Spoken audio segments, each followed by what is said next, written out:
Salam, selamat pagi Bapak Ibu dan Saudara sekalian. Selamat pagi, salam sejahtera buat kita semua. Salam sehati. Puji Tuhan, pagi hari ini judul firman Tuhan kita lanjut dengan kata jangan, ya. Hamba-hamba Tuhan yang kemarin jangan ditolak dan lain sebagainya. Pada saat pagi hari ini adalah jangan sembarangan pilih, ya. Saudara-saudara, di dalam kitab Hakim-Hakim pasal 9 ayat 1 sampai 57, tentu saya tidak akan membaca semua. Saudara-saudara, kita tahu bahwa Gideon adalah sang pahlawan Israel, pahlawan perkasa, ya. Nama Gideon berarti sang penghancur, ya.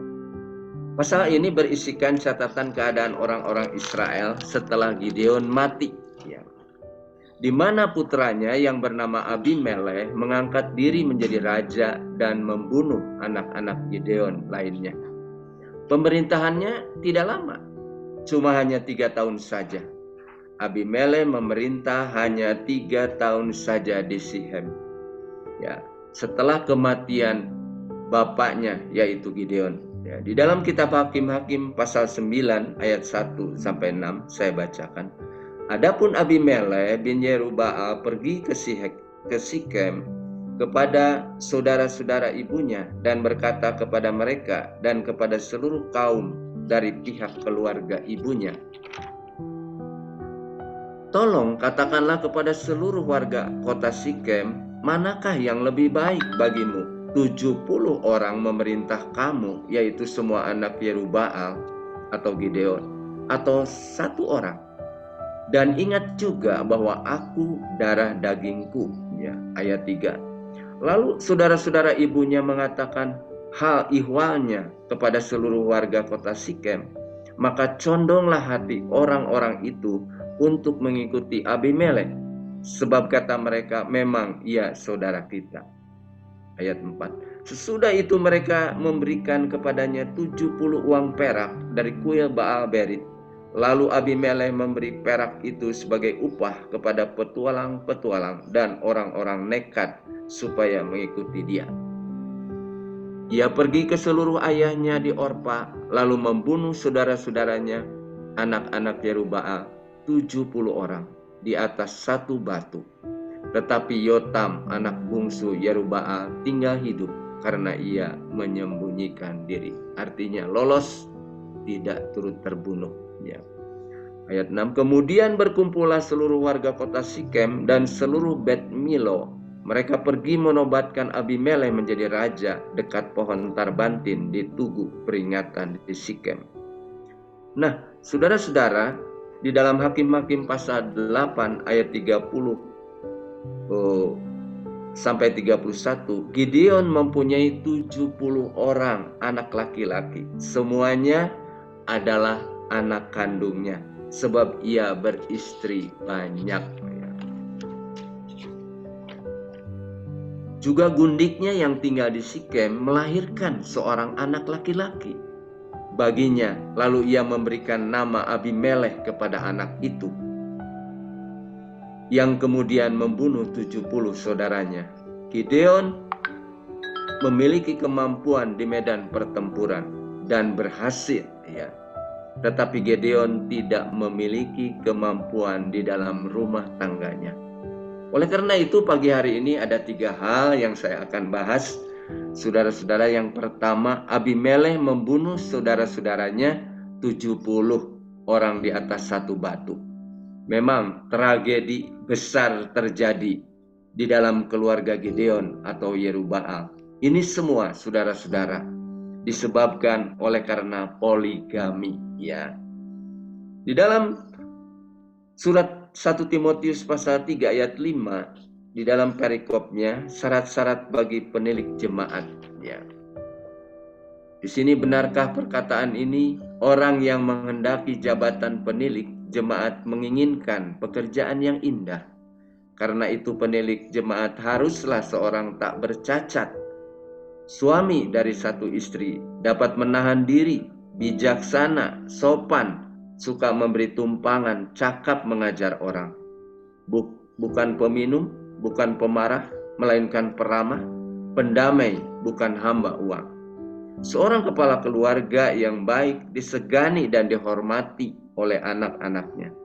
Jikalau seorang tidak tahu mengepalai keluarganya sendiri, bagaimana ia dapat mengurus jemaat Allah? Itu yang pertama. Yang kedua yaitu anggur. Ya. Di dalam Hakim-Hakim pasal 9 ayat 13, tetapi jawab pohon anggur itu kepada mereka, masakan aku meninggalkan air buah anggurku yang menyukakan hati Allah dan manusia dan pergi melayang di atas pohon-pohon? Istilah Ibrani yang diterjemahkan dengan anggur di sini ialah tiros, yang artinya anggur baru. Ya. Tiros pada umumnya mengacu kepada sari buah anggur yang segar dan murni, hasil pohon anggur. Anggur sangat dihargai, ya, yang memiliki nilai tinggi di Israel. Anggur baru berbicara tentang sesuatu yang ilahi dari Tuhan, ya, yaitu kebenaran di dalam Kristus, ya, kehidupan yang baru, sukacita di dalam Roh Kudus yang menyukakan hati Allah dan manusia. Ya. Di dalam kitab Yesaya pasal 65 ayat 8, beginilah firman Tuhan, seperti kata orang, jika ada tandan buah anggur masih terdapat airnya, janganlah musnahkan itu. Sebab di dalamnya masih ada berkat. Demikianlah aku akan bertindak oleh karena hamba-hambaku, yakni aku tidak akan memusnahkan sekaliannya. Saudara-saudara, pengertian yang Tuhan bukakan ialah berkat-berkat yang tidak terpikirkan. Seperti Yotam, anak dari Gideon yang selamat dari pembunuhan Abimelek, lolos, ya, saudara-saudara, luput dari kematian. Dalam konteks ini, Elohim dapat diterjemahkan menjadi Allah atau dewa. Yotam rupanya mengacu kepada penyembahan terhadap dewa-dewa ketika mana anggur dituang di atas hewan yang dikorbankan atau di tanah di sekitar mezbah. Ya. Yotam mengecam, ya, penduduk Sikem dan Abimelek yang tidak memandang jasa daripada Gideon, seorang pahlawan Israel. Nah, saudara-saudara, di sini dan menyumpahi bahwa api akan menghanguskan mereka. Ya. Saudara-saudara, itulah poin yang kedua. Poin yang ketiga yaitu Allah membangkitkan semangat jahat. Ya. Di dalam kitab Hakim-Hakim 9 ayat 23 bunyinya demikian. Maka Allah membangkitkan semangat jahat di antara Abimelek dan warga kota Sikem, sehingga warga kota Sikem itu menjadi tidak setia kepada Abimelek. Allah mengutus roh jahat. Allah menggunakan roh-roh jahat untuk menghukum Abimelek dan penduduk Sikem karena pembunuhan putra-putra Gideon. Ya. Roh jahat ini menyebabkan perselisihan dan kecurigaan di antara mereka, seperti yang dialami oleh Saul. Ya. Di dalam kitab 1 Samuel 16 ayat 14 dan 23, tetapi roh Tuhan telah undur daripada Saul, dan sekarang ia diganggu oleh roh jahat yang daripada Tuhan. Dan setiap kali apabila roh jahat daripada Allah itu hinggap pada Saul, maka Daud mengambil kecapi dan memainkannya. Saul merasa lega dan nyaman, ya, dan roh yang jahat itu undur daripadanya. Saudara-saudara, kemudian apa yang terjadi? Kemudian terjadilah perpecahan antara Abimelek dan penduduk Sikem. Di dalam Hakim-Hakim pasal 9 ayat 45 sampai 55, sebab itu Abimelek membunuh penduduk Sikem, baik yang di ladang dan di kota. 1.000 orang mati dibakarnya di dalam menara Sikem. Selanjutnya Abimelek menyerang kota Tebes untuk merebutnya. Abimelek berusaha menerobos ke dalam menara kota untuk membakarnya. Tetapi ketika ia masih di depan pintu menara, seorang perempuan menimpakan batu kilangan ke atas kepalanya sehingga pecah. Ya, sangat memalukan apabila dikatakan ia dibunuh oleh seorang perempuan. Ya.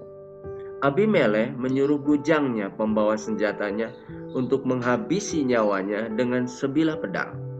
Setelah melihat bahwa Abimelekh mati, semua orang Israel berhenti berperang dan pulang ke rumahnya masing-masing. Saudara-saudara, memilih pemimpin adalah keputusan yang harus dipertimbangkan masak-masak karena dampak yang begitu besar bagi seluruh rakyat.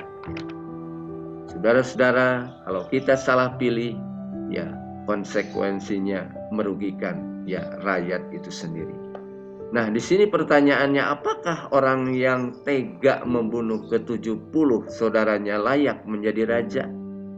Ini semua keputusan orang-orang Sikem yang gegabah akan dibayar mahal. Kemudian semuanya ini menjadi suatu peringatan bagi kita untuk tidak sembarang memilih pemimpin. Kiranya berkat firman Tuhan boleh menjadi berkat bagi kita semua.